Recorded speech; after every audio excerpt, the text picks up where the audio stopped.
अंशु जी दिल्ली से। हाँ जी। राधे राधे महाराज जी। महाराज जी, अगर मनुष्य जन्म 84 लाख योनि के बाद मिलता है तो हमारे इतने कर्म कैसे बन जाते हैं जिसके आधार पर मनुष्य शरीर का निर्माण होता है? पहली बार मनुष्य थोड़ी बने हैं, असंख्यों बार बन चुके हैं। सृष्टि की रचना जब से हुई तब से अभी तक असंख्यों बार बन चुके हैं। तो वही हमारे कर्म रखे हुए हैं मनुष्य जन्म के। संचित गोदाम है, संचित कर्म, क्रियमाण नई फसल है और प्रारब्ध पुराने कर्मों के गोदाम से जो निकला हुआ शरीर बना उसका भोग है। तो पहली बार थोड़ी मनुष्य बने, हाँ अनंतों बार असंख्यों बार बन गए। पर हमने कभी भगवान का भजन नहीं किया, कभी अध्यात्म में नहीं चले, उन्हीं भोगों को भोगते हुए सांसारिक कर्म करते रहे। तो आज भी वही भोग परेशान किए हुए हैं। पर आज कृपा है जो हम संत समागम कर रहे हैं, साधु वचन माने तो हमारी बात बन जाए। बहुत जन्म हुए लेकिन हमें साधु समागम नहीं मिला। अगर मिला होता तो हमारा कल्याण हो गया होता। भगवान के भी अवतार हुए, हम कोई कीट पतंगा तो रहे होंगे ना कोई, लेकिन हमें भगवान का सानिध्य नहीं मिला। आज मिला भगवान का धाम, संतों का संग, तो अपना काम बना ले। जैसे पहाड़ भर रुई ऐसे पहाड़ भर दिखाई दे रही हो तो उसके लिए पहाड़ भर माचिस की थोड़ी जरूरत है, एक दिया सराय की जरूरत है, एक ज्ञान की जरूरत है अनंत जन्मों के संचित कर्मों को भस्म करने के लिए। बस ये ज्ञान हो जाए कि मैं भगवान का अंश आत्म स्वरूप हूँ, इस देह भाव में लगे, इसीलिए हमारी परेशानियां बढ़ गई। देखो आप बात कर, किसका प्रश्न है? तो आप अपने को स्त्री मानती है ना, आप अपने को देह मानते हैं ना। यही अज्ञान हमारे कर्म जो शुभ अशुभ होते हैं उनको भोगने के लिए विवश करता है। और यही एक अज्ञान भर हट जाए तो सब ठीक हो जाए। अब इसी को हटाने के लिए फिर अध्यात्म में उतरना पड़ता है, संयम नियम से चलना पड़ता है, पवित्र भोजन नाम जप ये सब करना होता है। आपने बताया था कि कर्म जो होते हैं सिर्फ मनुष्य जीवन में ही जो कर्म किए जाते हैं उन्हीं का कैलकुलेशन होता है। जो पुराने कर्म हैं, किसी भी योनि, कोई और योनि के कर्म होते हैं, उनका कुछ वो नहीं बनता, कर्म नहीं बनता। तो इतने सारे कर्म उसके बावजूद भी बन जाते हैं जब इंसान का शरीर। आप सोचो अभी आपकी आयु कितनी है? 46। आप ईमानदारी से थोड़ी देर के लिए जज बन जाओ, हमको बोलना मत, अंदर से देखो। अगर उन कर्मों का हिसाब किताब दिया जाए तो अपने भारतीय संविधान के अनुसार आपको कितनी बार जेल हो, आपको कितनी बार दंड मिले। आप अपनी जज बनकर 42 वर्ष की अवस्था का निर्णय कर दीजिए। तो आप सोचो ये जब जमा होंगे जाके और इनमें ब्याज लगेगा और जब इनका फाइनल आएगा तो कितना बड़ा बड़ा आएगा, समझ रहे ना। तो अब कई ऐसे पाप हैं कि आप अगर जज बने और हम आपको बताते जाएं तो आप कहोगे कि हाँ इसका दंड होना चाहिए, ये गलती हुई है। लेकिन मेरे प्रभु ने अभी तक कोई दंड नहीं दिया। ये जो कर्म इस जन्म के हैं ये जा रहे हैं पिछले गोदाम में जमा होने।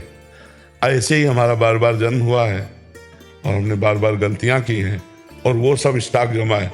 भीष्म जी ने कहा कि 100 जन्म तक मैं देखता हूं कोई पाप नहीं, कि 6 महीने से मैं बाणों की सैया में। भगवान ने कहा और आगे बढ़ो, और आगे बढ़ो। राजा थे आप, सांप को उठा करके कटीली झाड़ी में डाल दिया, 6 दिन तक तड़प के मरा तो 6 महीने बाणों की सैया मिली। आप समझ रहे? एक गलती का 20 साल की वो कैद और 2 लाख जुर्माना। ऐसे होता है कि नहीं होता? बोले इतना कैद और इतना जुर्माना, और बेचारा कैद में भी रहेगा और जुर्माना भी देना पड़ेगा। ऐसे ही ये जुर्माना में भोग रहे हो मनुष्य शरीर में, असली कैद तो नरक में भोगने को मिलेगी। असली जो फल मिलता है शुभ का वो तो स्वर्ग में मिलता है, ये तो बाद का है बचा हुआ शुभ और अशुभ। तो एक गलती का पूरा जीवन बर्बाद हो जाता है और ऐसी हजारों गलतियां हमसे हो गई। और जैसे आप बताते हो कि ये जो मनुष्य जीवन चल रहा है ये सपना चल रहा है। जैसे हम सपने में कुछ भी कर्म करते हैं उनका कर्म नहीं बनता, और ये भी अगर जो सपना ही चल रहा है तो अगर यही असली ज्ञान हो जाए तो आपसे कहा नहीं कि जैसे ये पहाड़ भर रुई है एक दिया सराय में जल जाएगा। तो आपको अगर असलियत में ज्ञान हो जाए कि ये शरीर भी सपना है, जगत भी सपना है, सत्य तो केवल मैं सच्चिदानंद हूं, तो सच्चिदानंद हो ऐसा कभी स्वप्न में भी नहीं आया आपके अंदर। सदैव यही आया मैं स्त्री हूं, नहीं संभाला अपने को। तो ये स्वप्न में अभी चल रही हो तो फिर स्वप्न में अगर पिटाई हो रही तो बिना जागे वो डंडा लगता है, वो दर्द होता है, नहीं होता। स्वप्न का आदमी अगर पिट रहा हो तो वो जग जाए तो बच जाए।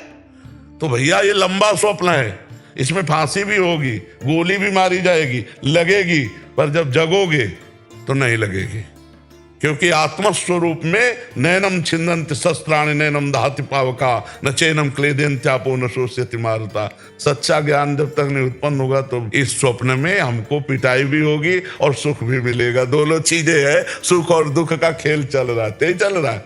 अच्छा बताओ, ना पहले स्त्री थी और न बाद में स्त्री रहेंगी, ये बीच में मिला है। आप इसको कहाँ मान रहे हैं? आपको यही लग रहा है मैं यही हूं, नहीं मान रहे। गुरुदेव जी, आपने तो इतना सब कुछ अंदर चेंज कर दिया है कि अब वो रहता ही नहीं। अब तो एक थोड़ा हर जग इंसान जाओ। में- अभी चेंजिंग का मतलब है जग गया।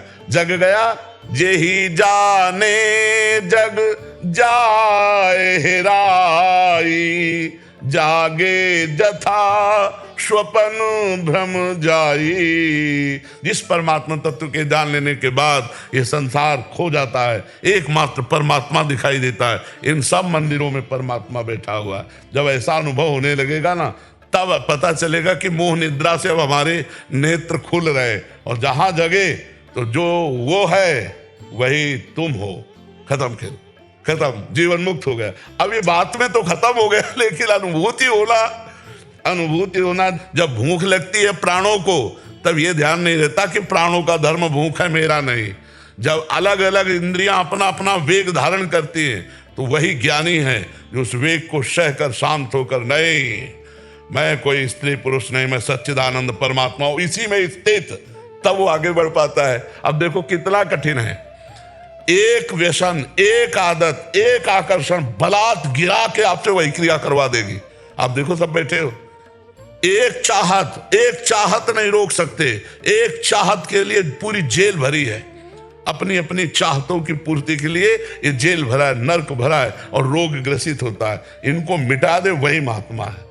बहुत कठिन है पर सरल भी है। सरल उसके लिए है जिसे गाइड मिल गया।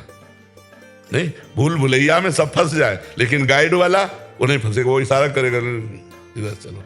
तो गाइड कौन है? सदगुरु। उनकी आज्ञा पे चल दो तो माया मुक्त हो जाओ। और सदगुरु की आज्ञा पे चलना बहुत कठिन है। मन की आज्ञा पे चलना तो हो सकता है, सभी चल रहे। सदगुरु की आज्ञा पर मन मार के चला जाता है, ये बहुत कठिन बात है। हजारों को लाखों को चेला बनाया जा रहा है, लेकिन मन को चेला बना ले वही सच्चा गुरु। अपने मन को चेला बना ले वही सच्चा गुरु। तुमसे कोई पूछे कि आप बताओ संसार से कल्याण कैसे होगा, 1 मिनट में बता दोगे आप? नहीं बता दोगे। इतना तो सबको क्या है, राम नाम सत्य है, सत्य बोले मुक्त है। ये तो मुर्दा के साथ गाया जाता है, नहीं गाया जाता। तो राम नाम सत्य है और सत्य बोलो तो मुक्त है। परम सत्य भगवान का नाम जपो, अभी मुक्त हो जाओगे। सबको पता है संसार झूठा है, सबको पता है मरना है, सबको पता है कुछ साथ नहीं जाना, पर देखो ना सब इसी में हाय हाय लगे। तो ज्ञान तो सबको, पर ज्ञान का प्रयोग नहीं है। वो प्रयोग होगा भजन से। जपो राधा राधा राधा राधा राधा, अभी मंगल होना शुरू हो जाएगा। जितना नाम जप करोगे उतना ही मंगल होगा, उतना ही शुद्ध ज्ञान, पवित्र बुद्धि, उतना ही विपत्तियों का नाश। हरि स्मृति सर्व विपद विमोक्षणम, महामंगल हो जाएगा। ज्ञान तो सबको, प्रयोग कर ले।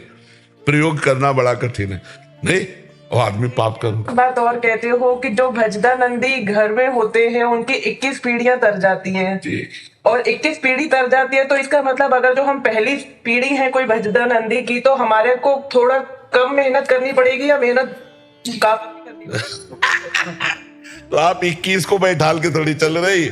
ये तो हमारे भगवान की तरफ से, जैसे हमारे भारत सरकार का कोई बड़ा अधिकारी होता है ना, तो उसका परिवार भी रेल में फ्री चल सकता है। वो ऐसे नहीं वो सुविधाएं देती सरकार, तो ऐसे हमारे भगवान ने सुविधा दी है कि यदि एक, क्योंकि बहुत कठिन है ना, अगर एक भगवत प्राप्त हो जाए, भजनानंदी का मतलब भगवत प्राप्त, तो उसकी 21 पीढ़ियां जो जहां भी हैं उनको कल्याण के मार्ग में डाल दिया जाता है।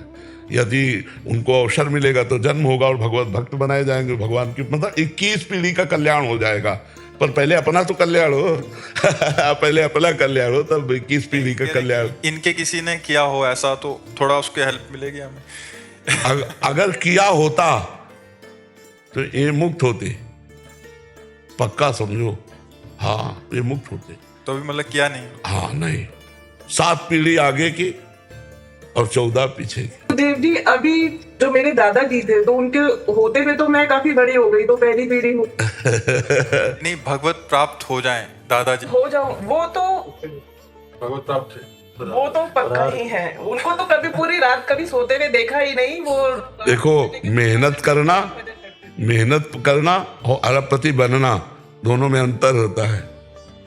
मेहनत तो कोई कोई बहुत करता है, पर सीधे सब्जी भी नहीं मिलती और चटनी रोटी खा के गुजारता है, और कोई कोई कम मेहनत करता है और अरबपति हो जाता है। नहीं, अगर सिद्ध भगवत प्राप्त महापुरुष का सानिध्य मिल गया और आंतरिक भजन पद्धति पता चल गई और देहाभिमान गलित होकर जीते जी मुक्त हो गया, वो है भगवत प्राप्त। भगवत प्राप्त मरने के बाद थोड़ी होता है, भगवत प्राप्त तो जीते जी होता है, भगवान में स्थित हो गया। अब ये स्थिति केवल भगवान जानते हैं, इसको बाहर से प्रदर्शित नहीं किया जा सकता, प्रमाणित नहीं किया जा सकता। तो अगर भगवान की कृपा से किसी के कुल में ऐसा भक्त पैदा हो जाए जो भगवत प्राप्त हो, तो 21 पीढ़ियां तर जाती हैं, पक्का।